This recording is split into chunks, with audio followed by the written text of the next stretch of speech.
लगातार पूछ रहे थे ना कि सर 2 नंबर वाले प्रश्न कहां से तैयार करें। ये प्रश्न दे रहा हूं, इनको तैयार कर लो और तुम पूरे तरीके से तैयार हो जाओगे। कुछ लोगों को लग सकता है कि 1 घंटे में 14 चैप्टर कैसे कवर होंगे 2 नंबर वाले सारे थ्योरी क्वेश्चन यहां पर ही कवर होंगे। इन क्वेश्चंस की गिनती ज्यादा हो सकती है, लेकिन मुझे यकीन है कि तुम इसे तैयार कर लोगे, क्योंकि तुम पिछले 1 साल से यही चीजें बारंबार पढ़ते आ रहे हो। तुम्हें मिलेगा एक ऐसा पीडीएफ जिसमें 2 नंबर के सारे प्रश्नों के उत्तर होंगे।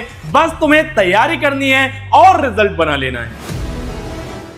हेलो डियर स्टूडेंट्स, मैं अभिषेक तिवारी मतलब कि आपका एटी सर फिजिक्स स्वागत करता हूं आपका रिवीजन, जहां पर आज मैं मिशन मेरिट के अंतर्गत आपको देने वाला हूं 2 नंबर वाले बहुत सारे क्वेश्चंस और उनके आंसर। साथ ही साथ में बच्चे भ्रमित ना हो कि सर क्या ये सिर्फ हिंदी मीडियम के लिए है, तो नहीं बेटा, ये Hindi medium plus English medium के लिए है। ठीक है, अब आपके मन में सवाल आ सकता है कि सर ये 2 नंबर के सवाल क्या हैं, अभी हमारे पास बहुत कम समय है, क्या हम ये बहुत सारे सवाल 14 पार्ट के जो सवाल है 140-150 सवाल है, क्या सर हम इसको वीडियो में देखें? नहीं, आपको इस वीडियो को इतना लंबा जाने ही नहीं दूंगा कि आपका टाइम वेस्ट हो जाए। इस वीडियो को जितना शॉर्ट कर सकता हूं करना चाहूंगा। क्यों? क्योंकि देखो बेटा, यदि मैं पहला क्वेश्चन पूछता हूं कि मूल आवेश किसे कहते हैं, इसका मात्रक लिखिए, मतलब कि क्वेश्चन है what is fundamental charge, right it's value. तो ये क्वेश्चन बहुत ज्यादा सिंपल है। अब बहुत ज्यादा सिंपल क्वेश्चन क्यों बोलूंगा? क्योंकि हम पिछले 1 साल से पढ़ रहे हैं और हमने लगातार आप लोगों को पढ़ाया हुआ है, तो आप लोगों को सारे के सारे थ्योरी क्वेश्चन बनते हैं। और चूंकि सारी की सारी चीजें आपसे पहले से बनती हैं, तो मैं एक एक चीज को समझाऊं कि बेटा फंडामेंटल चार्ज क्या होता है, मूल आवेश किसे कहते हैं, इसका मान बोलूं कि सर इसका मान होता है 1.6 × 10⁻⁻19 कूलम, मतलब कि 1.6 × 10⁻⁻19 कूलम। तो ये एक प्रकार से मेरे लिए और आपके लिए टाइम की बर्बादी होगी, समय बर्बाद होगा। आवेश का क्वांटिमीकरण Q बराबर प्लस माइनस एनी, आवेश का quantization of charge Q equal two plus minus any, कि सर चार्ज को हम एक स्थान से दूसरे स्थान में जब भी स्थानांतरित करेंगे तो सर एक फिक्स नंबर में ट्रांसफर होगा, मतलब या तो 1 इलेक्ट्रॉन का चार्ज जाएगा या तो 2 पर या तो 3 पर या तो 4 पर। ये सारी चीजें हम आपको पहले भी पढ़ा चुके हैं। खासकर मैं बात करूं तो अभी अंतिम युद्ध की सीरीज लाई थे, उसमें पूरी चीजें कवर की हैं, उसके पहले भी बहुत सारी चीजें कवर करते रहे हैं। तो इस वीडियो में मैं आपको यह कहना चाहूंगा कि हर एक चैप्टर के, यहां पे हिंदी मीडियम और इंग्लिश मीडियम दोनों में मिल जाएगा, हर एक चैप्टर के केवल 2-2 क्वेश्चन आंसर करते हैं। हाँ, इस वीडियो को पूरा देखना इसलिए जरूरी है क्योंकि मैं आपको बीच बीच में आगे आने वाली बातें बताऊंगा, और जो आपका 13 फरवरी को पेपर है उसका रिजल्ट थोड़ा सा और ज्यादा बेहतर बनाने के लिए प्रयास करूंगा। ठीक है, तो चलिए भाई, इंग्लिश का पेपर हो चुका और आई होप कि आप सभी का पेपर बहुत अच्छा गया है, और जानता हूं गया ही है भाई। तो आइए भाई, विद्युत आवेश तथा क्षेत्र की चर्चा करते हैं, इलेक्ट्रिक चार्जेस एंड फील्ड की। क्या कहानी है, हर चैप्टर के पहले और दूसरे प्रश्न को समझाऊंगा, बाकी प्रश्न अपन छोड़ेंगे। आप कहेंगे सर इसका क्या होगा, तो बेटा इस वीडियो को देखने के बाद, पूरा देखने के बाद आपको लिंक में चैनल मिल जाएगा, व्हाट्सएप चैनल पे जुड़ जाइए, वहां पर पीडीएफ मिलेगा और अच्छे तरीके से आप उस पर देख सकते हैं। बहुत ज्यादा टाइम नहीं देना है, आज में ये पूरे खत्म हो जाने चाहिए। आधे पार्ट आज खत्म कर लो, आधे कल सुबह खत्म कर लो। एक स्ट्रेटजी वाला वीडियो भी जा चुका। ठीक है, तो चलो, मूल आवेश किसे कहते हैं, मतलब कि व्हाट इज फंडामेंटल चार्ज। इस प्रकृति में पाया जाने वाला जो सबसे छोटा आवेश हो सकता है उसे हम मूल आवेश कह सकते हैं। The charge present on electron is called fundamental charge. Electron से छोटा कुछ अभी तक बोला नहीं सर, तो सबसे छोटा जो चार्ज पाया जा सकता है उसे हम फंडामेंटल चार्ज कहते हैं, उसे हम मूल आवेश कहते हैं। इसका मान कितना है? 1.6 × 10⁻⁻19 कूलम, मतलब कि 1.6 × 10⁻⁻19 कूलम। आगे बढ़ेंगे भाई अगले क्वेश्चन की तरफ। आवेश का क्वांटिमीकरण किसे कहते हैं? यदि आप ध्यान दें तो हम क्लास में से एक बच्चे को यहां से वहां भेज सकते हैं, 2 बच्चे भेज सकते हैं, 3 बच्चे भेज सकते हैं, 3.5 बच्चे पॉसिबल नहीं। क्या कि तुम किसी का बलिदान दे पाओगे? नहीं। क्वेश्चन है what is quantization of charge. आप स्टूडेंट ट्रांसफर कर सकते हैं, सर 1, यस सर 2, हाँ सर 3, हाँ सर। क्या 4.5 स्टूडेंट ट्रांसफर कर सकता हूं? नहीं।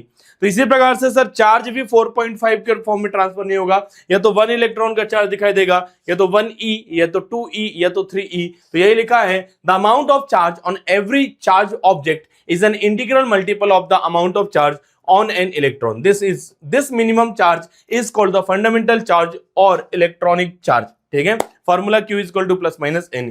क्या होता है सर आवेश का क्वांटिमीकरण? ध्यान देंगे प्रत्येक आवेशित पदार्थ पर आवेश की मात्रा एक इलेक्ट्रॉन पर आवेश की मात्रा के पूर्ण गुणज में होती है। इस न्यूनतम आवेश को मूल आवेश या इलेक्ट्रॉनिक आवेश ई कहते हैं। अतः आवेश की क्वांटम प्रकृति के अनुसार Q बराबर +- n। दो प्रश्न करवाए हैं। अब यदि आप कहें कि सर कूलाम का नियम नहीं बनता तो फिर ये बहुत गलत बात हो जाएगी, तो कूलाम का नियम तैयार कर लेंगे। ठीक है, व्हाट इज कूलाम्स लॉ। आगे बात करें कूलाम के नियम की सीमा है कि सर बिंदु आवेश पे लगता है। ठीक है, क्या limitations of Coulomb's law, this law is true only for point charge, रुके हुए चार्ज के लिए होता है, पॉइंट चार्ज के लिए होता है, और 10⁻⁻15 मीटर से डिस्टेंस से और कम पे नहीं जाता। विद्युत क्षेत्र है एक दूसरे को प्रतिच्छेद नहीं करती। Why do electric field lines never intersect each other. यदि सर दोनों एक दूसरे को क्रॉस करेंगी तो यहां पर क्रॉस किया उस पॉइंट पर दो स्पर्श रेखाएं, दो टेंजेंट खींच सकते हैं, जो हमें यह बताएगा कि इलेक्ट्रिक फील्ड की दो डायरेक्शन है, जो कि पॉसिबल नहीं है। ठीक है, तो चलिए ये छोटे मोटे क्वेश्चंस तो आप कर ही लेंगे। मैं डायरेक्ट आऊंगा चैप्टर नंबर 2 पर। ठीक है, ये सारी की सारी आपको पीडीएफ मिलेगी, चिंता मत कीजिए, बस अरिविहान के व्हाट्सएप चैनल से जुड़े रहिएगा। ठीक है, तो चलिए विद्युत क्षेत्र रेखाओं की समस्या छोड़ते हैं और अपन आते हैं चैप्टर नंबर 2 पर। ठीक है, किस पर आते हैं? चैप्टर नंबर 2 पर, जिसमें विद्युत विभव तथा धारिता के बारे में बात करेंगे, इलेक्ट्रिक पोटेंशियल एंड कैपेसिटेंस की बात करेंगे। अब इसमें क्या है सर, इसमें पहला क्वेश्चन है समविभव पृष्ठ की दो विशेषताएं लिखिए। क्वेश्चन लिखा हुआ है write two properties of an equipotential surface. नाम बता रहा है इक्विपोटेंशियल, एक ऐसी सरफेस जिसके हर एक पॉइंट का पोटेंशियल सेम है, इक्वल है, इक्विपोटेंशियल सरफेस कहलाएगी। एक ऐसा पृष्ठ जिसके हर एक बिंदु पर विभव समान है, समविभव पृष्ठ कहलाएगा। तो पहली प्रॉपर्टी तो ये होगी। दूसरा, समविभव पृष्ठ एक दूसरे को कभी नहीं काटते। Two equipotential surfaces never intersect, एक दूसरे को कभी भी काटते नहीं है। Electric field lines equipotential surface से 90 डिग्री बनाते हुए ऊपर की तरफ निकलती हैं। विद्युत क्षेत्र रेखाएं समविभव पृष्ठ से 90 डिग्री ऊपर की तरफ बनाते हुए निकलती हैं। बाकी प्रॉपर्टीज आपके सामने। आगे, किसी संधारित्र की धारिता को परिभाषित करते हुए इसका ऐसा ही मात्रक लिखिए। क्वेश्चन है define the capacitance of a capacitor and write its SI unit. अब इसको पढ़ के क्यों सुना रहा हूं, बहुत मजेदार चीज बता रहा हूं कि बहुत सारे लोग ये सोचते हैं कि यार ये तो बन जाएगा, क्या करूंगा मैं पढ़ के। ठीक है, इसलिए मैं कह रहा हूं पूरा वीडियो देखो ताकि आपको बीच बीच में जो बातें बताऊं वो भी समझ पाओ। पूरा इसलिए देखने के लिए बोल रहा हूं ताकि मैं आपको कुछ इंपॉर्टेंट बातें बताऊंगा। यदि आप एमपी बोर्ड पर जाएंगे और एमपी बोर्ड की बोर्ड एग्जाम की जो कॉपी है, एमपी बोर्ड की जो बोर्ड एग्जाम की टॉपर की कॉपी जो रिलीज करता है एमपी बोर्ड, यदि आप उसको देखेंगे ना तो आप वहां पर क्या पाएंगे, आप वहां पर पाएंगे कि वहां पर एक कॉपी है जिसमें एक टॉपर ने आंसर लिखा है और इस परिभाषा को गलत लिख रखा है, ऐसी डेफिनेशन को गलत लिख रखा है और उसने सिर्फ फॉर्मूला लिखा है सही। तो 2 नंबर के क्वेश्चन में इसको सही करके क्या किया, उनको इसको सही किया, बोला सर 1 नंबर, और इसको क्या कर दिया, काट दिया। क्यों काट दिया गया भाई, क्यों काट दिया गया? क्योंकि भैया डेफिनेशन सही नहीं थी। इसलिए छोटी छोटी चीजों पर भी ध्यान दीजिएगा। तो संधारित्र की धारिता को परिभाषित करते हैं। किसी संधारित्र की धारिता आंकिक रूप से आवेश की उस मात्रा के बराबर होती है जो उसके पृथक्कृत प्लेट को धोने पर दोनों प्लेटों के बीच उत्पन्न विभवांतर में एकांक वृद्धि कर दे। फॉर्मूला Q बराबर CV से हिसाब लगा सकते हो। ठीक है, ऐसा ही मात्रक सर फेराड होता है। ठीक है, क्या होती है सर, फॉर्मूला होता है C = Q/V, एक्चुअली में Q = CV से ये वाला फॉर्मूला बना। अब यदि मैं ये मैं V की वैल्यू, यदि मैं V की वैल्यू 1 रख दूं, यदि मैं V की वैल्यू 1 वोल्ट रख देता हूं तो क्या हो जाएगा भाई, V की वैल्यू 1 वोल्ट रखने पर C = क्या आ जाएगा सर जी, Q आ जाएगा। इसका मतलब क्या है सर, जो हमारा कैपेसिटेंस है उस चार्ज के इक्वल है जो पोटेंशियल 1 वोल्ट इंक्रीज कर दे, यही लिखा है। The capacitance of a capacitor is numerically equal to the amount of charge that when applied to its isolated plate increases the potential difference between the two plates by unit. ऐसा unit क्या हो जाएगी sir, या तो coulomb per volt कर लीजिए या तो फेराड कर लीजिए। अगला क्वेश्चन नहीं बताऊंगा, ध्यान देंगे। फिर से हमने वही बात की है सर, हमको 2 क्वेश्चन की बात हुई थी तो 2 क्वेश्चन अपने पढ़ डाले। अब अपन आगे बढ़ते हैं। ये क्वेश्चन थ्योरी वाला है, आप देख लेंगे। ठीक है, तो ऐसे बहुत सारे क्वेश्चन जो थ्योरी वाले हैं ये आपके लिए छोड़ रहा हूं। आप पूछेंगे सर इसका आंसर कहां मिलेगा, तो इसका आंसर का आपको पीडीएफ मिल जाएगा। और वो पीडीएफ कहां पर मिलेगा भाई, वो पीडीएफ मिलेगा आपको चैनल पर, इसके जस्ट लिंक देख लीजिए। ठीक है, परावैद्युत क्या है, ध्रुवीय और अध्रुवीय परावैद्युत को उदाहरण से समझाइए। मतलब कि water dielectric explain polar and non polar dielectric with example. ठीक है, यहाँ पे एक्सप्लेनेशन लिखा हुआ है। धारिता से क्या तात्पर्य है, धारिता को प्रभावित करने वाले कारक लिखिए कि अब कैपेसिटेंस को कौन से फैक्टर इफेक्ट करते हैं। ठीक है, छोटे छोटे से हैं, डेफिनेशन वाले हैं, आप चाहें तो आराम से इसको तैयार कर सकते हैं। एक ग्राफ आ सकता है कि सर Q से R दूरी के साथ E तथा V में परिवर्तन का ग्राफ बनाइए। तो यदि आप ध्यान दो तो सर यदि मैं E की बात करूं तो E में जो है R का स्क्वायर आता है, जबकि सर V में डायरेक्ट R बस आता है। ठीक है, इनवर्सली प्रोपोर्शनल है, लेकिन v में सिर्फ और सिर्फ क्या आता है, r आता है, इसलिए v का ग्राफ थोड़ा सा पीछे से बनेगा और e का थोड़ा सा आगे से बन रहा है। क्या क्वेश्चन था हमारा कि draw a graph showing the variation in electric field and electric potential with distance r from the charge q। Diagram आपके सामने। तो चलिए भाई, अब हम किस तरफ बढ़ेंगे सर, अब हम बढ़ेंगे थर्ड चैप्टर की तरफ। थ्योरी वाले जो भी क्वेश्चन है इसमें अपना टाइम वेस्ट ना हो जाए, टाइम पास ना हो जाए, इसलिए मैं इनको यहां पर आपको दे रहा हूं। ठीक है, तो ये स्थिर विद्युत आवरण, इलेक्ट्रोस्टैटिक शील्डिंग, ये सारी चीजें आप अच्छे तरीके से कवर कर लेंगे। हम आएंगे पाठ क्रमांक 3 पर। कहां आएंगे, हम आएंगे पाठ क्रमांक 3 पर। तो आइए भाई, पाठ क्रमांक 3 को ध्यान से देखते हैं। विद्युत धारा बोले तो इलेक्ट्रिक चार्ज। इलेक्ट्रिक चार्ज में हमारे पास पहला क्वेश्चन है, अनुगमन वेग क्या है, इसका सूत्र लिखिए। मतलब कि what is drift velocity, right it's formula. ठीक है, ड्रिफ्ट वेलोसिटी क्या है, इसका फॉर्मूला लिखना है। अनुगमन वेग को हिंदी में कभी कभी अपवाह वेग भी कहा जाता है। ठीक है, चल ध्यान देंगे। क्या होता है सर, क्या होता है सर, यदि हम जो है एक चालक है, उसके चारों दोनों तरफ क्या लगा दें, इलेक्ट्रिक फील्ड लगा दें, विद्युत क्षेत्र लगा दें, तो इसके अंदर के जो इलेक्ट्रॉन नॉर्मल जो घूम रहे थे वो दौड़ना चालू कर देंगे। इनका जो औसत बोले तो सर एवरेज जो वेलोसिटी होगी, उसी वेलोसिटी को हम ड्रिफ्ट वेलोसिटी कहेंगे। ध्यान दीजिएगा, when a potential difference is applied between the ends of a conductor, electrons in the conductor begin to move from the lower potential to the higher potential at a constant average velocity. This constant average velocity is called drift velocity और एक minute, drift velocity और drift velocity, कोई दिक्कत वाली बात नहीं, आप देख लेंगे। Its value is approximately 10 to the power -4 metre पर सेकेंड। ई की वैल्यू दे रखी है, ई की वैल्यू दे रखी है और टाउ की वैल्यू दे रखी है। आइए अनुगमन वेग पढ़ के बता देता हूं। जब किसी चालक के सिरों के बीच विभवांतर लगाया जाता है तो चालक में इलेक्ट्रॉन कम विभव से अधिक विभव की ओर एक नियत औसत वेग से गति करने लगते।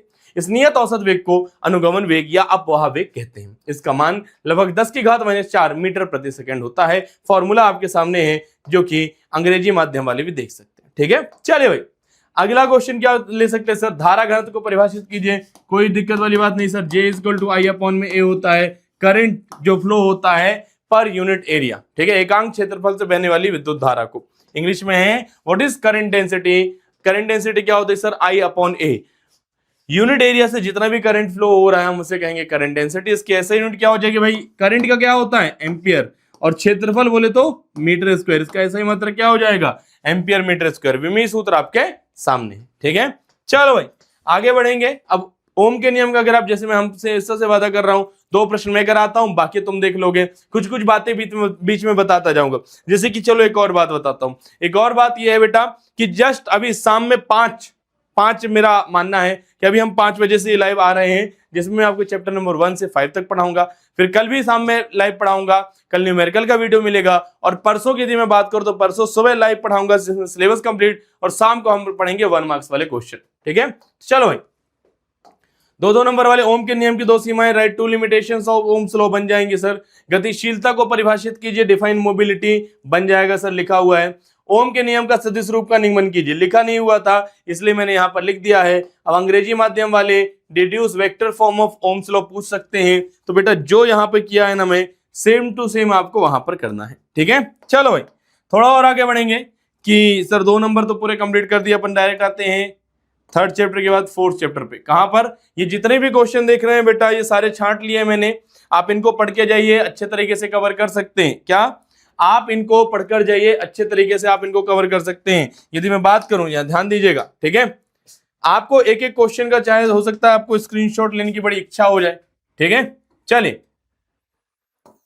मैं 1 मिनट का आपको समय दूंगा। यदि किसी के बच्चे के मन में आ रहा हो स्क्रीनशॉट लेने की इच्छा कि सर हमें तो स्क्रीनशॉट लेना है, ठीक है, तो विद्युत आवेश तथा क्षेत्र की बात करूंगा। पहला क्वेश्चन सर मूल आवेश, स्क्रीनशॉट ले लो, लिया क्या? चलो अगला question sir what is fundamental charge, screenshot लिया क्या?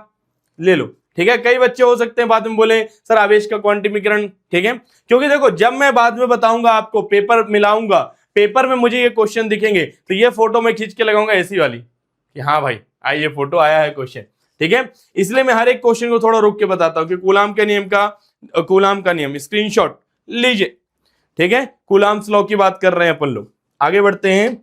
अगला सर कूलाम के नियम की सीमाएं, right, limitations of Coulomb's law. क्या sir? Right, limitations of Coulomb's law. अगला क्वेश्चन सर हमारे पास है, विद्युत क्षेत्र रेखाएं एक दूसरे को प्रतिच्छेद नहीं करती हैं, मतलब कि क्वेश्चन है हमारा electric field lines do not intersect, why, कारण बताइए, एक्सप्लेन कर चुका हूं। अगला सर, विद्युत द्विध्रुव आघूर्ण क्या है, इसका ऐसा ही मात्रक लिखिए, मतलब कि क्वेश्चन आ सकता है हमारे पास, what is electric dipole moment, right its SI unit. आगे बात करेंगे, एकांक आवेश को परिभाषित कीजिए, मतलब कि क्या होता है, मतलब होता है सर डिफाइन यूनिट चार्ज। ठीक है, क्या है, बहुत सिंपल है, if two identical charge of equal magnitude, यदि दोनों दो चार्ज है जिनका मैग्नीट्यूड सेम है, ठीक है, मैग्नीट्यूड क्या है, सेम है, लेकिन लोकेटेड है 1 मीटर के डिस्टेंस पर हवा में, एक दूसरे को 9 × 10⁹ न्यूटन के फोर्स से रिपल करते हैं, मतलब प्रतिकर्षित करते हैं, तो इसे हमको कहेंगे 1 कूलम। अगला क्वेश्चन हो सकता है, विद्युत फ्लक्स को परिभाषित कीजिए एवं इसका ऐसा ही मात्रक लिखिए। ठीक है, क्वेश्चन क्या हो सकता है, define electric flux, right its SI unit. ठीक है, चलो भाई, अगला क्या हो सकता है, विद्युत क्षेत्र रेखाओं की 2 विशेषताएं लिखिए, मतलब कि right 2 properties of electric field lines. ठीक है, एक एक क्वेश्चन बताना भी जरूरी है भाई। किसी खोखले गोलीय आवेशित चालक के अंदर विद्युत क्षेत्र शून्य होता है, क्यों? क्योंकि सर अंदर विभव नियत रहता है और हमें पता है सर E = -dV/dr होता है, और यदि ये 0 आ रहा है मतलब कि क्या है सर, ये नियत है। ठीक है, चलो क्वेश्चन क्या हो सकता है, the electric field inside a hollow spherical charge conductor is 0, why, reason बताना है, आप बता डालेंगे। चलिए अगला, किसी विलगित चालक को धनावेशित करने पर उसका द्रव्यमान कम हो जाता है, क्यों? ठीक है, क्या हो गया, इलेक्ट्रॉन बाहर निकलेंगे, सर धनावेशित करना, इलेक्ट्रॉन बाहर निकलेंगे, यदि मैं किसी बॉडी को चार्ज करना चाहता हूं तो क्या होंगे सर, इलेक्ट्रॉन को बाहर निकालना पड़ेगा, इलेक्ट्रॉन बाहर निकले तभी तो वहां पॉजिटिव चार्ज आएगा, पर इलेक्ट्रॉन बाहर निकले मतलब इलेक्ट्रॉन के पास कुछ मास होता तो कुछ मास कम हो जाएगा।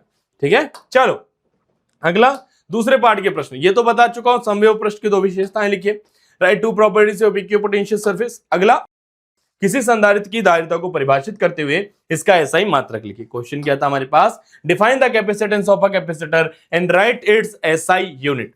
अगला क्वेश्चन जो आपको पूछा जा सकता है, किसी खोखले आवेशित चालक के अंदर प्रत्येक बिंदु पर विभव एक समान होता है, क्यों? अब विभव एक समान क्यों होता है ये बताना है, मतलब कि पोटेंशियल एक समान होता है ये बताना है। Why is the potential uniform at every point inside a hollow charge conductor. अगले क्वेश्चन पर आएंगे, यदि किसी बिंदु पर विद्युत क्षेत्र शून्य है तो क्या उस बिंदु पर विद्युत विभव भी शून्य होगा? क्या ऐसा कोई क्वेश्चन हो सकता है भैया कि सर विद्युत क्षेत्र शून्य है तो क्या विभव शून्य होना जरूरी है? मतलब कि यदि इलेक्ट्रिक फील्ड 0 है तो क्या जरूरी है कि इलेक्ट्रिक पोटेंशियल भी 0?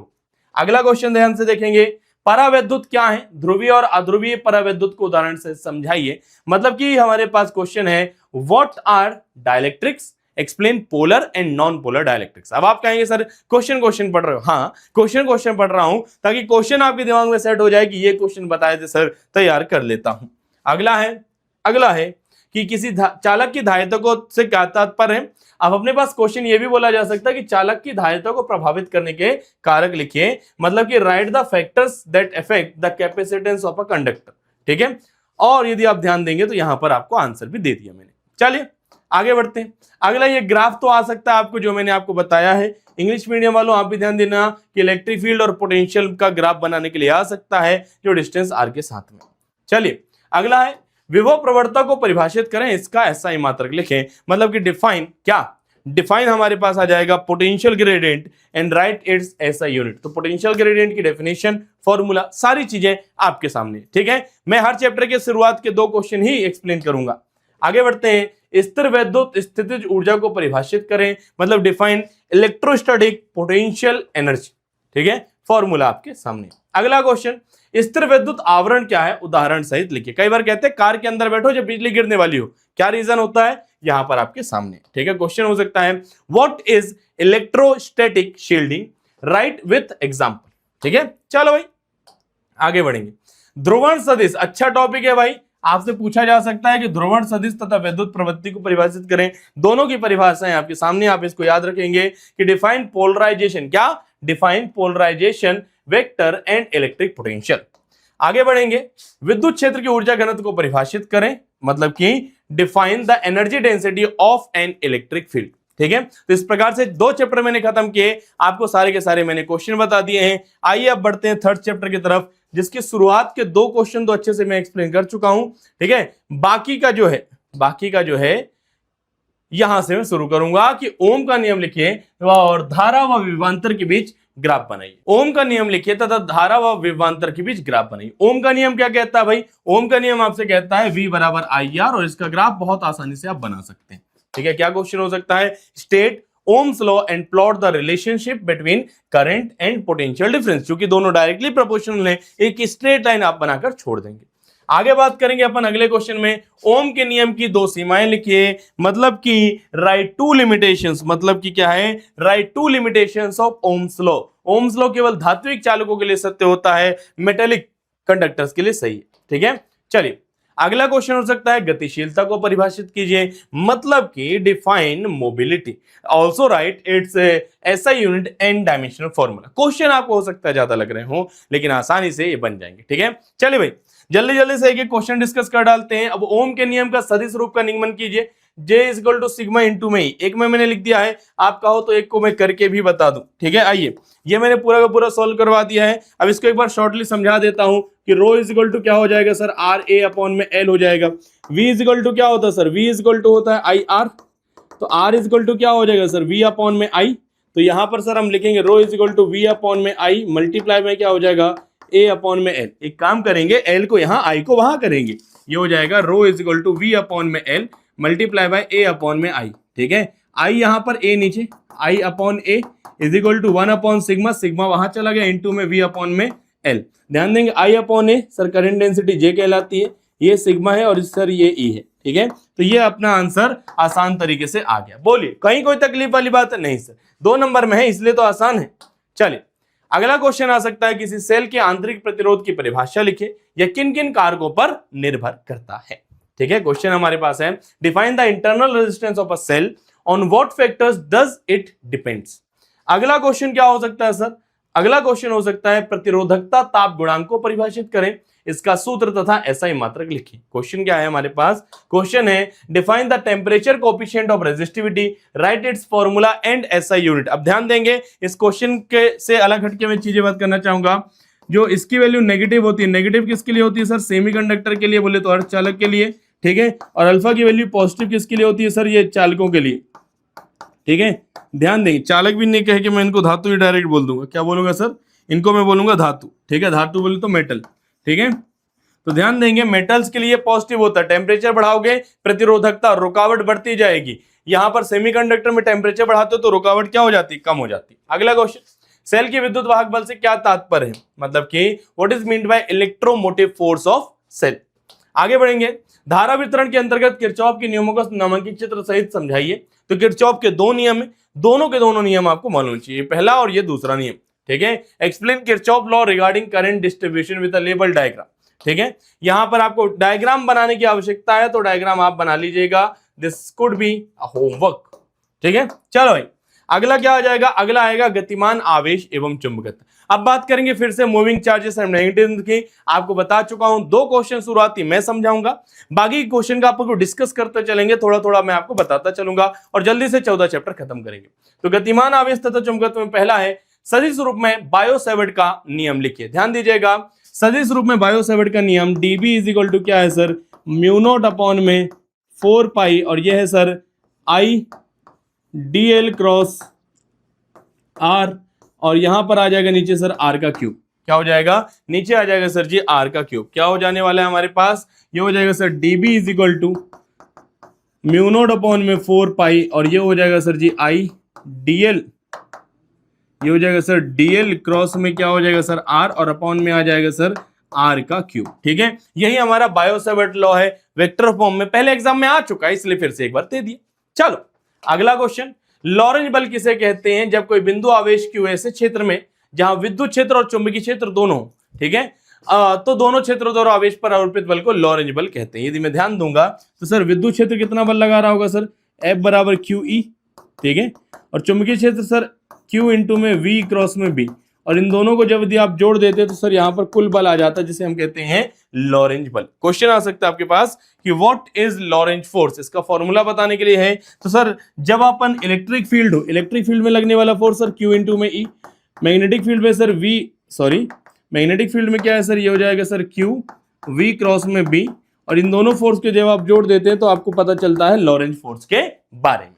चलो अगला क्वेश्चन भैया, मुक्त स्थान की विद्युतशीलता एवं चुंबकशीलता में संबंध स्थापित कीजिए। क्वेश्चन है establish the relationship between the permittivity and magnetism of free space. ठीक है, चलिए अब इस क्वेश्चन का आंसर मैं दे देता हूं आपको, चूंकि नहीं लिखा हुआ है, पर ऐसे बहुत सारे सवाल आपके पास आएंगे जिनको आपको छोड़ना पड़ेगा, ध्यान देंगे। म्यू नोट अपॉन 4 पाई क्या कहलाता है सर? 10 टू द पावर -7 कहलाता है। तो सिर्फ म्यू नोट क्या कहलाएगा सर? सिर्फ म्यू नोट कहलाएगा 4 पाई इंटू में 10 टू द पावर -7। ठीक है, इक्वेशन 1 बनाकर छोड़ दिया अपन ने। अगली बात कर ले हम, यदि मैं बात करूं अगले क्वेश्चन की, तो अगला क्वेश्चन कॉन्सेप्ट क्या हो जाएगा सर? हमारे पास 9 इंटू 10 टू द पावर 9 क्या कहलाता है सर? ये होता है sir 1/4 pi epsilon naught. Epsilon naught यहाँ ले लो, ये हो जाएगा sir 1/9 into 10 to the power 9 और इंटू में आ जाएगा सर 4 पाई। ठीक है, अब हम इसको इक्वेशन 1 और इक्वेशन 2 को क्या कर देते हैं? मल्टीप्लाई कर देते हैं। ये हो जाएगा हमारे पास म्यू नोट इंटू में epsilon naught is equal to में क्या हो जाएगा sir? 4 pi into 10 to the power -7 upon में 9 इंटू 10 टू द पावर 9 और इंटू में क्या आ जाएगा? 4 पाई आ जाएगा। ध्यान देंगे तो क्या हो जाएगा सर? 4 पाई से 4 पाई कैंसिल हो जाएगा। 9 ऊपर वाला -7 नीचे आ जाए, 9 7 कितना होता है? 16। तो 9 प्लस क्या हो जाएगा भाई? 16 हो जाएगा। ये हो जाएगा 1/9 इंटू 10 टू द पावर 16। अब 10 की पावर 16 किसका स्क्वायर हो गया सर जी? ये c का स्क्वायर हो गया, 1/c square. c square is equal to 1/√μ nought into epsilon nought. यदि मैं इस स्क्वायर को हटा दूं और डायरेक्ट लगा दूं वहां पर रूट, यही हमारा अच्छा सा रिलेशन आ चुका है। सिंपल है, बन जाएगा। आइए आगे बढ़ते हैं और अगले क्वेश्चन कॉन्सेप्ट को देखते हैं। अब यहाँ पे इंग्लिश मीडियम वाले ध्यान देंगे। फ्लेमिंग के बाएं हाथ का नियम पूछा जा सकता है, मतलब पूछा जा सकता है state Fleming's left hand rule. ठीक है, क्या बताएगा सर? ये बताएगा धारा की दिशा। आगे बायो-सेवर्ट और कूलाम के नियम में डिफरेंस पूछे जा सकते हैं, मतलब बायो-सेवर्ट लॉ और कूलाम्स लॉ में क्या डिफरेंस है। अगला क्वेश्चन जो आ सकता है आपके पास वो है शंट किसे कहते हैं, इसका सिद्धांत समझाइए, मतलब कि what is shunt, explain its principle. तो शंट क्या है सर? एक लो रेजिस्टेंस का वायर है जिसको हम लगा देते हैं पैरेलल में, जिससे जो हमारा गैल्वेनोमीटर है वो डैमेज होने से बच जाए। डायग्राम कहां से बना लेंगे? यहां से। चलो भाई आगे, चल कुंडली धारा मापी का नामांकित चित्र बनाने के लिए आ सकता है, मतलब कि आपको बोला जा सकता है draw label diagram of moving coil galvanometer, why are its pole concave. इनके पोल कॉनकेव क्यों होते हैं सर? मैग्नेटिक फील्ड रेडियल हो पाए इसीलिए। चलिए अगले क्वेश्चन पर आएंगे, चुंबकत्व एवं द्रव। अभी तक हम 5वें पार्ट की तरफ बढ़ चुके हैं, पर जल्दी से हम 14 भी खत्म कर लेंगे। ठीक है, पहला क्वेश्चन, चुंबकीय क्षेत्र रेखाओं के प्रारंभिक तथा अंतिम सिरे नहीं होते, क्योंकि सर मैग्नेटिक फील्ड है नॉर्थ से निकलती है, साउथ पे एंटर करती है और चुंबक के अंदर साउथ से वापस नॉर्थ, तो एक क्लोज कर्व बनाती है, बंद वक्र बनाती है। Why do magnetic field lines have no initial और फाइनल पॉइंट्स? इसके एंड पॉइंट्स नहीं होते, क्यों सर? क्लोज कर्व बनाती हैं, नॉर्थ से निकलेंगे सर साउथ पे जाएंगे और साउथ से वापस अंदर ही अंदर नॉर्थ पे जाएंगे, एक क्लोज कर्व बनाती हैं। यदि मैं आपसे पूछ लूं कि मुझे बताओ इसका एंड या इनिशियल पॉइंट क्या है, सर बंद वक्र है, कहीं से पता ही नहीं चलेगा कि कहां से शुरुआत हुई कहां से खत्म हुआ। ठीक इसी प्रकार से इनके साथ होता है। अगला क्वेश्चन क्या है कि चुंबकत्व के लिए गॉस के नियम का कथन एवं गणितीय रूप लिखिए, मतलब कि right the statement in mathematical form of Gauss law for magnetism. ध्यान देंगे, इंटीग्रेशन बी डॉट में डी ए क्या हो जाएगा सर? इक्वल में आ जाएगा 0, क्योंकि टोटल मैग्नेटिक फ्लक्स कितना होता है? 0 होता है। बाकी क्वेश्चन का सिर्फ और सिर्फ डिस्कशन करते हैं। चुंबकीय क्षेत्र रेखाओं के कोई 2 गुण पूछे जा सकते हैं, मतलब कि right any 2 properties of magnetic field lines. ठीक है, अगला क्वेश्चन क्या हो सकता है सर? अगला, चुंबकीय द्विध्रुव आघूर्ण को परिभाषित कीजिए तथा इसका SI मात्रक तथा विमीय सूत्र लिखिए। क्या हो सकता है हमारा क्वेश्चन? हमारा क्वेश्चन हो सकता है define magnetic dipole moment and write it's SI unit and dimensional formula. ठीक है, चलो भाई अगले क्वेश्चन की बात करेंगे। चुंबकीय क्षेत्र रेखाओं और विद्युत क्षेत्र रेखाओं में 2 मूलभूत अंतर लिखने हैं, मतलब कि मैग्नेटिक फील्ड लाइंस और इलेक्ट्रिक फील्ड लाइंस में क्या 2 फंडामेंटल डिफरेंस हो सकते हैं वो आपको यहां पर बताने। हमने 3 दे दिए, आप 2 याद कर लीजिएगा।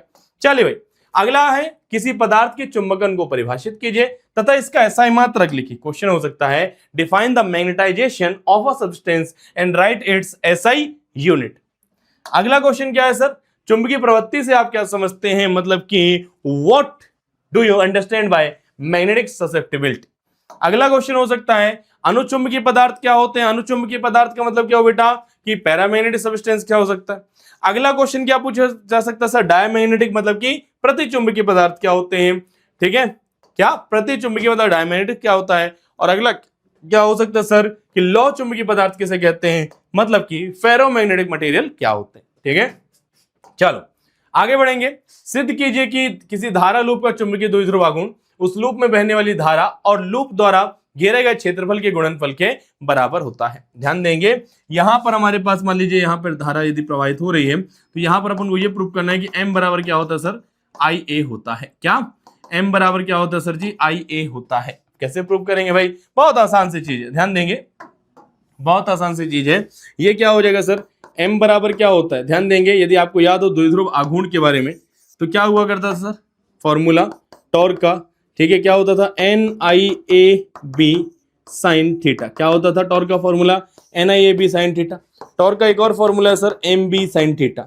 यदि आप इन दोनों को कंपेयर कर लोगे, यदि इन दोनों को कंपेयर कर लोगे तो सर NIA किससे कंपेयर कर रहा है सर, M से कंपेयर हो जाएगा, तो M किसके इक्वल में आ जाएगा सर, NIA के इक्वल में आ जाएगा। यदि तुम बात करो नंबर ऑफ टर्न्स सर एक है तो M बराबर क्या आ जाएगा, I इंटू में A आ जाएगा। ठीक है, इंग्लिश मीडियम वालों को भी मैं उम्मीद करता हूं ये छोटी सी चीज आपको समझ में आती होगी। ठीक है, तो आप सॉल्व कर डालेंगे। अगला क्वेश्चन है सर विद्युत चुंबकीय प्रेरण से क्या करेंगे, इलेक्ट्रोमैग्नेटिक इंडक्शन के शुरुआत के दो क्वेश्चन को अच्छे से एक्सप्लेन करता हूं, बाकी क्वेश्चन को आपके लिए छोड़ता हूं। ठीक है, चलिए, किसी विद्युत परिपथ को अचानक बंद करते समय चिंगारी उत्पन्न होती है, क्यों। क्वेश्चन है हमारे पास, when an electrical circuit is suddenly close a spark is produced, why. समझेंगे, when an electrical circuit is closed the magnetic flux surrounded it changes rapidly। या आप दोनों को समझाने के लिए सिंपल सी बात बताता हूं, जब अचानक से आप बटन बंद करते हो तो क्या होता है, करंट बहुत ज्यादा कम हो जाता है, धारा बहुत कम होती है ना, और धारा बहुत तेजी से कम होने की वजह से मैग्नेटिक फ्लक्स क्या हो रहा है, बहुत तेजी से चेंज हो रहा है। यदि मैग्नेटिक फ्लक्स बोले तो चुंबकीय फ्लक्स बहुत तेजी से चेंज हो रहा है, तो सर फैराडे के नियम कहते हैं जितनी तेजी से चेंज आएगा उतनी तेजी से ईएमएफ बनेगा और इसीलिए हल्का सा स्पार्क दिखाई देता है। ठीक है, चलिए अगला क्वेश्चन, प्रेरित धारा की दिशा से संबंधित फ्लेमिंग के दाएं हाथ का नियम लिखिए, मतलब कि sir state Fleming's right hand rule for the direction of induced current. ध्यान देंगे इस हाथ पर, सर ये हमारे पास क्या है सर, मैग्नेटिक फील्ड का डायरेक्शन, ये सर हमें मोशन बताएगा और ये उंगली हमें बताएगी इंड्यूस करंट, बोले तो प्रेरित धारा की दिशा। बस यही नियम लिखा है यार, आसान। मैं बहुत तेजी से क्यों बढ़ रहा हूं भैया, बहुत तेजी से बढ़ने का सिर्फ एक कारण है ताकि आपका बहुत ज्यादा टाइम वेस्ट ना हो। ध्यान दीजिएगा, स्वप्रेरण और अन्योन प्रेरण में कोई दो अंतर लिखिए, क्वेश्चन बन सकता है। Right any two difference between self induction and mutual induction. अगला क्वेश्चन है, जब दोलित करती हुई चुंबकीय सुई के नीचे तांबे की प्लेट रखी जाती है, बोले तो क्या है सर, यदि आपको याद हो तो लोहे का क्रोड ट्रांसफार्मर का जो होता है वो प्रचलित क्यों बनाया जाता है सर, भंवर धाराओं से बचने के लिए, एडी करंट से बचने के लिए। तो यहां पर भी एडी करंट का कंसेप्ट आता है जिसकी वजह से वो घूमती हुई सुई रुक जाती है। चलो भाई, अगला है चुंबकीय फ्लक्स किसे कहते हैं, इसका मात्रक बताना है, मतलब कि व्हाट इज मैग्नेटिक फ्लक्स। ठीक है, व्हाट इज मैग्नेटिक फ्लक्स बताना है और फैराडे के लॉ भी बता देने हैं। चलिए भाई आगे बढ़ते हैं। मैग्नेटिक फ्लक्स तो आपके पास हो चुका है, प्रत्यावर्ती धारा के अब दो क्वेश्चंस पर आएंगे और जल्दी से दो क्वेश्चन कंप्लीट करेंगे। प्रत्यावर्ती धारा में पहला क्वेश्चन है, ऊंचाई और अपचाई ट्रांसफार्मर में अंतर लिखो, मतलब कि स्टेप अप और स्टेप डाउन ट्रांसफार्मर में डिफरेंस लिखना है। स्टेप अप क्या है सर, वोल्टेज को इंक्रीज कर देगा, ठीक है, वोल्टेज को क्या कर देगा सर, इंक्रीज कर देगा। ठीक है, स्टेप डाउन वोल्टेज को कम कर देगा। वहीं पर यदि मैं बात करूं तो सर ये धारा की प्रबलता को, यदि देख ध्यान देना, वोल्टेज बढ़ाया तो धारा की प्रबलता कम हो जाएगी और वोल्टेज कम किया तो धारा की प्रबलता बढ़ जाएगी, यही लिखा है। ठीक है, इसकी वैसे तो दो अंतर पूछे जाए, सिर्फ दो लिखना, बाकी की दो भी मैंने आपको दे दिए। अगला क्वेश्चन है, समान वोल्टता की प्रत्यावर्ती धारा जिस धारा से अधिक शक्तिशाली होती है, क्यों। क्वेश्चन है, alternating current of the same voltage is more powerful than direct current, why. ठीक है, तो आइए इस व्हाई का जल्दी से मैं आपको उत्तर दे देता हूं। हमें पता है सर फॉर्मूला, हमें पता है sir formula, I is equal to क्या होता है सर, सॉरी आई आरएमएस की बात करूं तो वो होता है sir I naught by root two, I naught by root two. तो इसका मतलब सर आई नॉट क्या आ जाएगा sir, root two multiply by I RMS. मतलब सेम वोल्टेज के लिए जो नॉर्मल करंट होती है वो तो नॉर्मल रही, लेकिन जो सर अल्टरनेटिंग करंट की बात करें तो सर उसकी पीक वैल्यू, जो शिखर मान है, पीक वैल्यू है, वो जाता है सर रूट टू टाइम्स हो जाता है, इसलिए जस्ट डबल वैल्यू हो जाती है, इसलिए ये खतरनाक है। बाकी क्वेश्चन से यदि आप ध्यान दें तो क्वेश्चन बन सकता है, प्रत्यावर्ती धारा के चुंबकीय और रासायनिक प्रभाव शून्य क्यों होते हैं। क्वेश्चन आ सकता है, why are the magnetic and chemical effect of alternating current zero. ठीक है, चलो अगला है, प्रत्यावर्ती धारा और दिश धारा में अंतर लिखिए, मतलब कि क्वेश्चन हो सकता है, right the difference between alternating current and direct current. अगले क्वेश्चन पर आएंगे, चोक कुंडली क्या है इसका सिद्धांत समझिए, मतलब कि व्हाट इज चोक कॉइल। ठीक है, चोक कॉइल तैयार कीजिएगा। तो चलिए भाई चोक कॉइल खत्म करते हैं। ट्रांसफार्मर में ऊर्जा ह्रास के कारण पूछे जा सकते हैं, मतलब पूछा जा सकता है right the cause of energy loss in a transformer. कोई दो पूछे जा सकते हैं, मैं आपको एक, फिर उसके बाद दो, फिर तीन और फिर आपको चार दे रहा हूं। चार में से कुछ ना कुछ तो याद हो ही जाएगा। चलिए भाई आगे बढ़ेंगे। विद्युत चुंबकीय तरंगों में, विद्युत चुंबकीय तरंगों में बहुत सारी चीजें नहीं है, सिंपल सिंपल सा है भैया कि कोई एक तरंग के बारे में आप पढ़ लीजिए और अपना काम हो जाएगा। विद्युत चुंबकीय स्पेक्ट्रम में सबसे कम तथा सबसे अधिक तरंग दैर्ध्य वाली तरंगे कौन सी हैं? ठीक है, ध्यान दीजिएगा। What are shortest and longest wavelength waves in the electromagnetic spectrum. ध्यान दीजिएगा, यदि मैं इस प्रकार से वेव बनाना चाहूंगा, ठीक है, तो यहां पर वेव को क्या कर दूंगा, कम कर दूंगा। यहां पर मैं लिखूंगा सर रेडियो वेव है, रेडियो तरंगे, और यहां पर सर हमारे पास गामा है। ठीक है, अब ध्यान देंगे यहां पर वेवलेंथ सबसे ज्यादा होती है, ठीक है, और यहां पर फ्रीक्वेंसी सबसे ज्यादा, वेवलेंथ सबसे कम, वेवलेंथ सबसे ज्यादा और फ्रीक्वेंसी सबसे कम। बस इतना याद रखो, तुम्हारा काम आसानी से हो जाएगा। तो क्वेश्चन यही था कि सर लॉन्गेस्ट वेवलेंथ किसकी है, सर रेडियो, तो यहां पर कहीं पर एक मिनट, शॉर्टेस्ट पूछा है तो सर गामा, लॉन्गेस्ट पूछा है तो रेडियो। बस हो गया काम हमारा। एक्स किरणें किसे कहते हैं, इनके दो उपयोग लिखिए, मतलब एक्सरेज क्या है, इनके दो यूज लिखना है। ठीक है, यहां पर आप क्वेश्चन देख लीजिए। तो एक्सरेज क्या होती हैं भैया, हमको मालूम है। इसी प्रकार से आपको एक्स, रेडियो और सारी सात जो है हमारे पास तरंगे ना, सात जो वेव्स हैं, सातों के बारे में आपको नॉलेज होना चाहिए। आगे क्वेश्चन हो सकता है गामा किरणों का सोर्स बताइए, state the source of gamma rays. आगे क्वेश्चन हो सकता है कोहरे में संकेत के रूप में किन तरंगों का उपयोग किया जाता है, मतलब कि which waves are used as signal in fog and why. क्यों यूज करते हैं भैया, पेनिट्रेशन पावर बहुत ज्यादा अच्छी हो जाती है इसीलिए।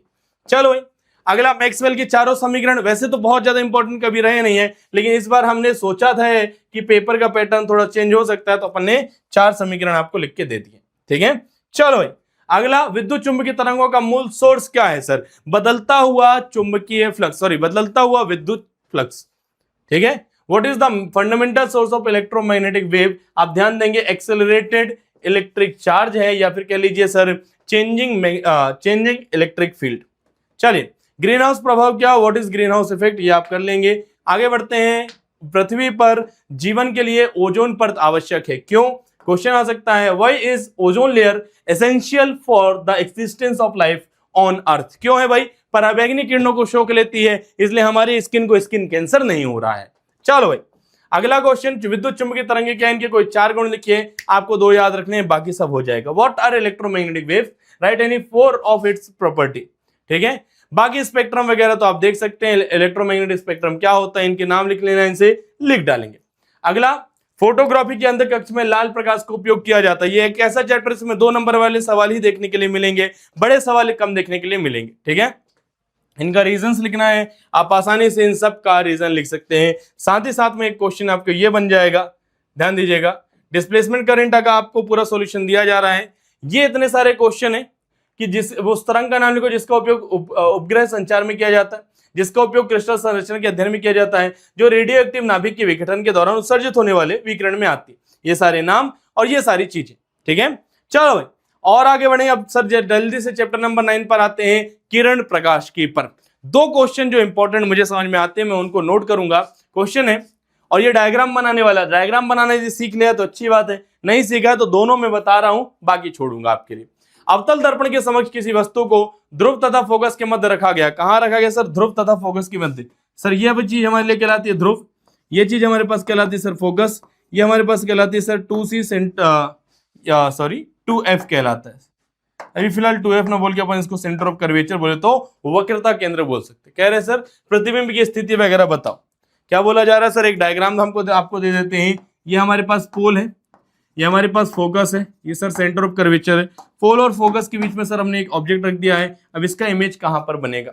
ठीक है, ये क्वेश्चन समझ में आया कि इसका इमेज कहां पर कैसा बनेगा। तो कैसा बनेगा सर, वर्चुअल इमेज बनेगा। कैसा बनेगा सर, लार्जर बनेगा।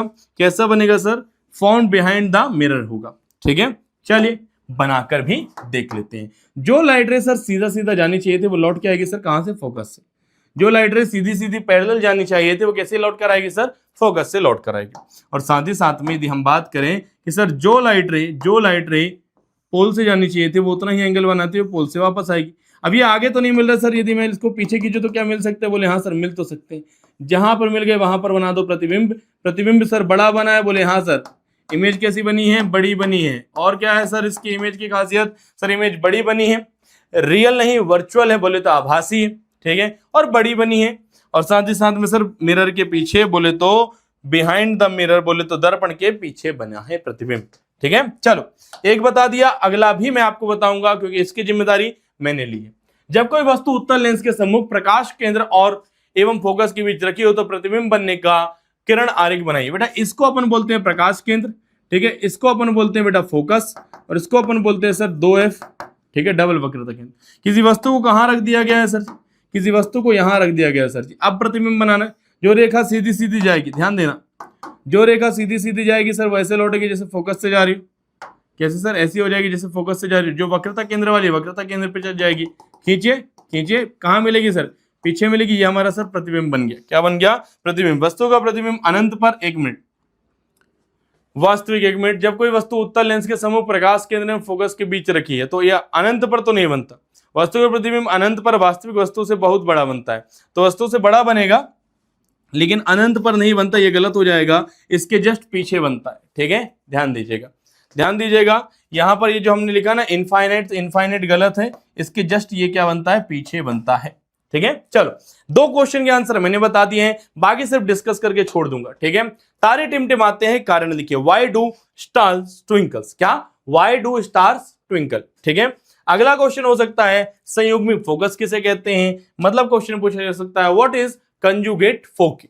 अगला क्वेश्चन पूछा जा सकता है लेंस की क्षमता को परिभाषित कीजिए, मतलब कि डिफाइन पावर ऑफ लेंस। क्या? Power of lens, right it's formula. फॉर्मूले के साथ ऐसे यूनिट भी पूछी जा सकती है जो होती है डायोप्टर।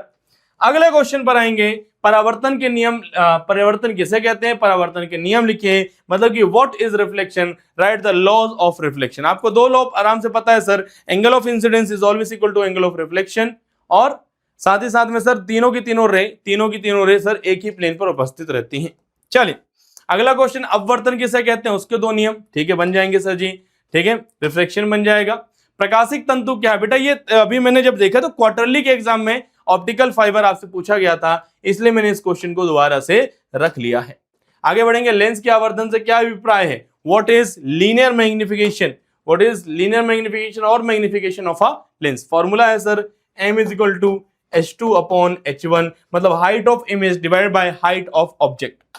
अगले क्वेश्चन पर आएंगे, विचलन कोण से आप क्या समझते हैं? ये किन किन कारकों पर निर्भर करता है, ठीक है। What do you understand by the angle of deviation, what factors does it depend on, ठीक है। चलो भाई अगला क्वेश्चन, न्यूनतम विचलन कोण क्या होता है? What is angle of minimum deviation. आपको दिखा दूं question, what is the angle of minimum deviation. अगला है सर हमारे पास अपवर्ती तथा परावर्ती दूरदर्शी में 2 अंतर लिखिए, मतलब कि right the 2 difference between reflecting and reflecting telescope, ठीक है। समझ में आ रहा है? आपके मन में यदि ये सवाल आ रहा है सर बार बार सवाल बता रहे हो, तो हाँ सवाल बता रहा हूं ताकि आपको उत्तर सारे मिल जाए और सवाल दिमाग में स्टिक हो जाए, चिपक जाए कि हाँ ये तो कुछ बोले थे, क्योंकि आप जब सुनते हैं चीजों को तो थोड़ा ज्यादा अच्छा लगता है। अगला हमारे पास तरंग प्रकाश के 2 क्वेश्चन मैं समझाऊंगा, 2 आप करेंगे, ठीक है। प्रकाश के ध्रुवण से आप क्या समझते हैं? मतलब कि what do you understand by the polarization of light. क्या होता है sir polarization of light? Sir जो हमें लाइट दिखाई देती है वो जो इलेक्ट्रोमैग्नेटिक वेव है उसके सिर्फ और सिर्फ हम बात करें तो 2 कंपोनेंट होते हैं, इलेक्ट्रिक और मैग्नेटिक। तो सिर्फ और सिर्फ इलेक्ट्रिक फील्ड वाले कंपोनेंट की वजह से हमें ये चीजें दिखाई देती है, विद्युत क्षेत्र की वजह से हमें चीजें दिखाई देती है। तो पोलराइजेशन एक ऐसा फिनोमिना है जिसमें हम जो है लाइट को एक ही प्लेन में, इलेक्ट्रिक फील्ड को एक ही प्लेन में क्या ऑसिलेट करने के लिए रोक देते हैं, इसी को हम बोलते हैं पोलराइजेशन ऑफ लाइट, ठीक है। चलो ध्रुवण कोण किसे कहते हैं भाई? क्या होता है जब लाइट जो है किसी सरफेस पे आती है, पोलराइजेशन एंगल, ठीक है। ध्यान दीजिएगा, what is the angle of polarization. जब लाइट किसी एंगल पर आती, किसी सरफेस पे आती है तो कुछ लाइट अंदर चली जाती है, कुछ बाहर आती है।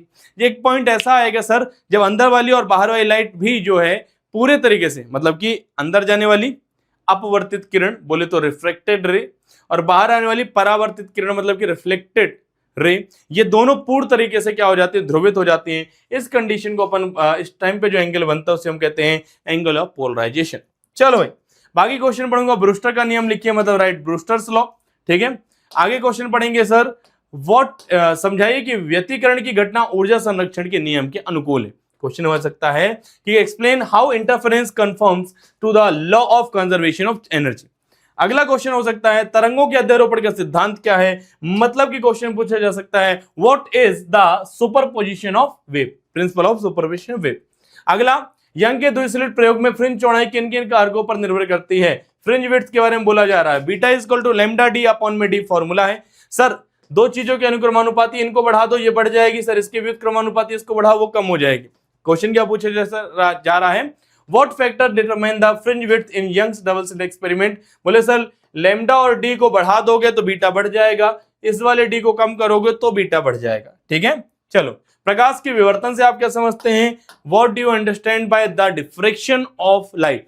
अगला क्वेश्चन आपसे पूछा जा सकता है मेलस का नियम लिखिए 2025 में आ चुका है, एनसीईआरटी बुक का सवाल है, ठीक है। क्या पूछा जा सकता है, स्टेट मेलस लॉ, ठीक है।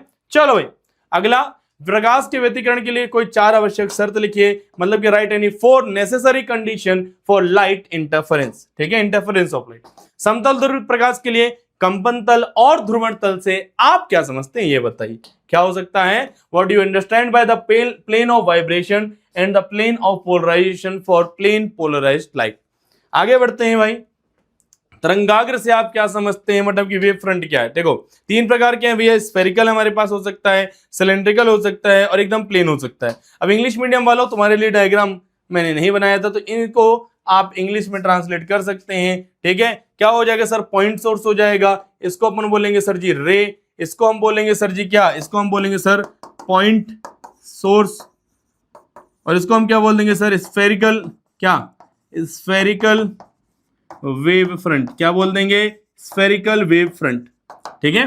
चलो भाई इसी प्रकार से आप जो स्फेरिकल के बाद सिलेंड्रिकल का हिसाब लगाइएगा, और इसी प्रकार से सिलेंड्रिकल के बाद आप एक प्लेन वेव फ्रंट का हिसाब लगाइएगा। ये क्या है सर, ये हमारे पास रेज है, और ये क्या है सर हमारे पास प्लेन वेव फ्रंट। आगे पोलराइड किसे कहते हैं, इसके यूज लिखने हैं, मतलब कि what is Polaroid, right 4 of its uses in daily life, ठीक है।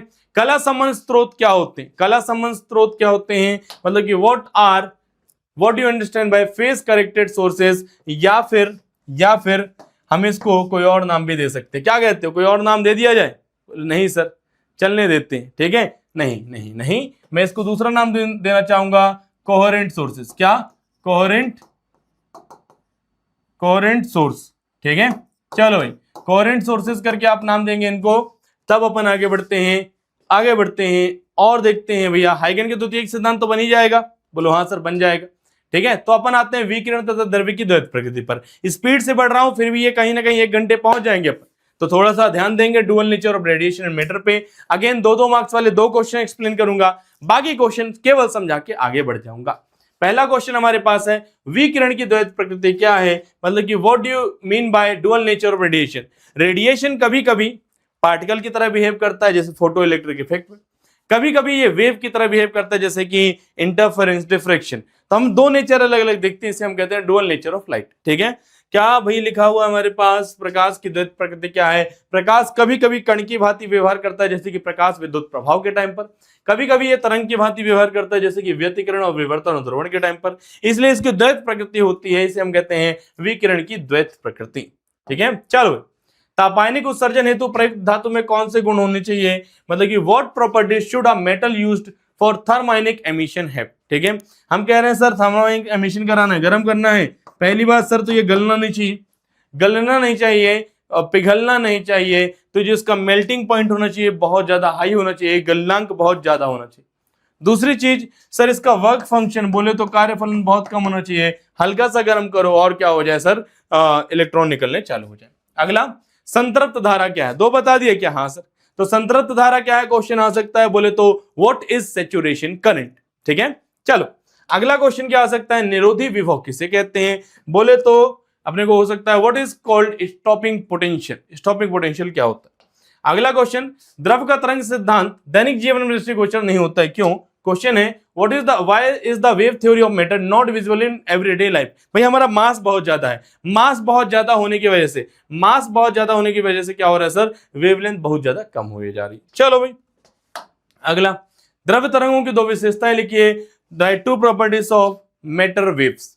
ठीक है। अगला, प्रकाश विद्युत सेल के दो अनुप्रयोग लिखिए, write two uses of photo electric cell. अब देखिए यूज के बाद आपको हो सकता है इन सबको डिटेल में बोल दिया जाए, तो चारों चीजें आपको डिटेल में बता दी गई हैं। टेलीविजन में कैसे यूज होता है, सिनेमा में कैसे यूज होता है, और सड़क की बत्तियों के स्वचालित स्विच के रूप में कैसे यूज होता है। ठीक है।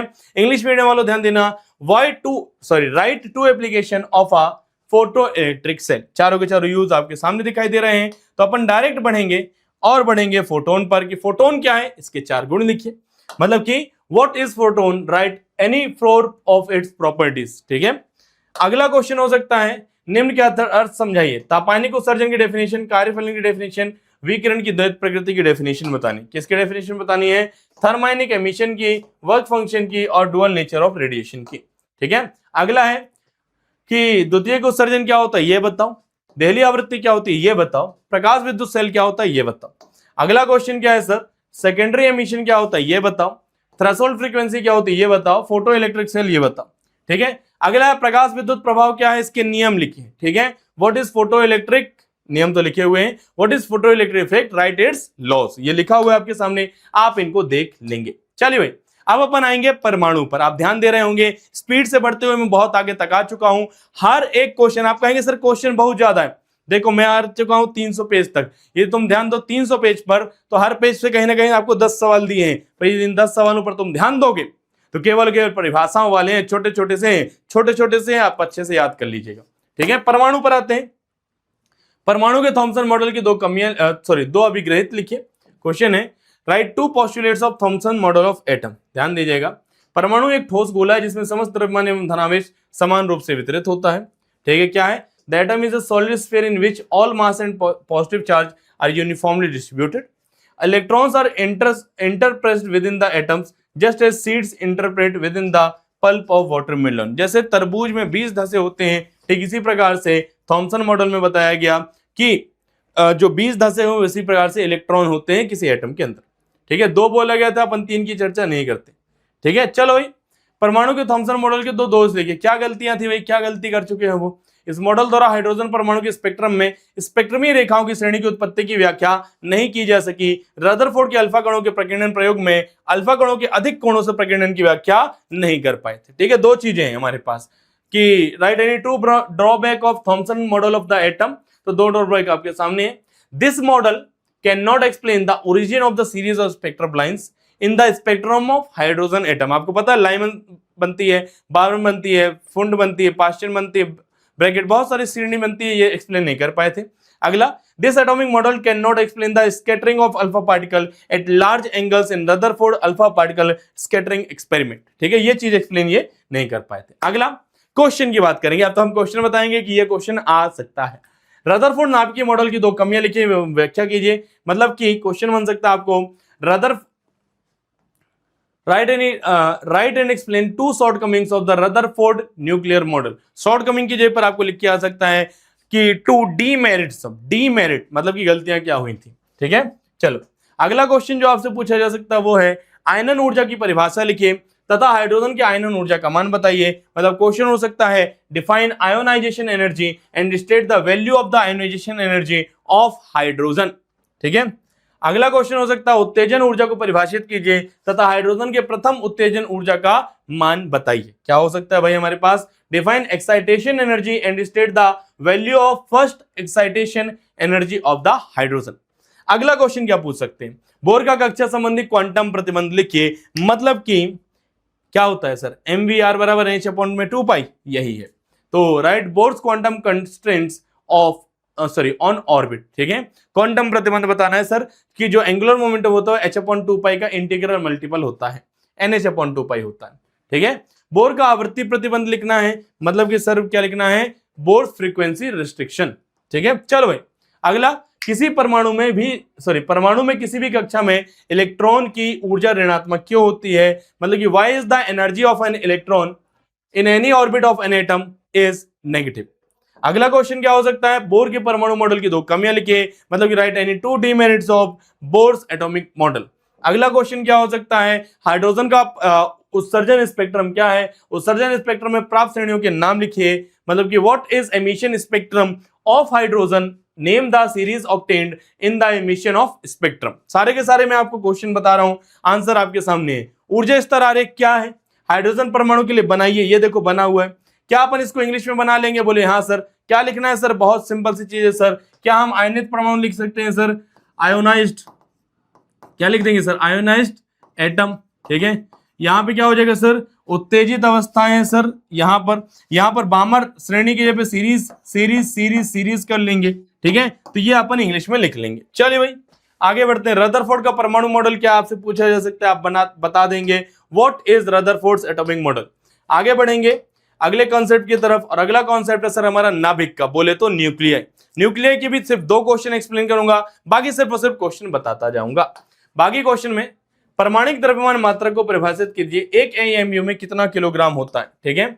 डिफाइन एटॉमिक मास यूनिट, क्या करना है सर, कार्बन 12 आइसोटोप, कार्बन के समस्थानिक, कार्बन 12 समस्थानिक को लेना है, उसको टोटल हमको 12 2 3 4 5 6 7 8 9 10 11 12 बराबर टुकड़े करना है, और एक टुकड़े को उठा के कहना है कि यही हमारे लिए क्या कहलाएगा सर, 1 एटॉमिक मास यूनिट कहलाएगा, 1 AMU कहलाएगा, या फिर हमारे लिए कहलाएगा 1 परमाणविक द्रव्यमान मात्रक, बोले तो U, ठीक है। चलिए, और इसका मास तो दे रखा है आपको, तो आप देख सकते हैं। अगला न्यूट्रॉन के गुण लिखिए। न्यूट्रॉन अनावेशित होता है, कोई चार्ज नहीं है, इसका द्रव्यमान प्रोटॉन के द्रव्यमान से कुछ अधिक होता है। चूंकि न्यूट्रॉन में कोई आवेश नहीं होता, ये भारी नाभिक के अंदर प्रवेश कर जाते हैं, अतः नाभिकीय विखंडन हेतु न्यूट्रॉनों का उपयोग किया जा सकता है, ठीक है। ध्यान देंगे कि प्रॉपर्टीज ऑफ न्यूट्रॉन में, neutron is uncharged, its mass is slightly greater than that of a proton, since neutron have no charge, इनका कोई चार्ज नहीं होता, तुरंत अपन इसका यूज कर सकते हैं कहीं पर भी फेंकने के लिए।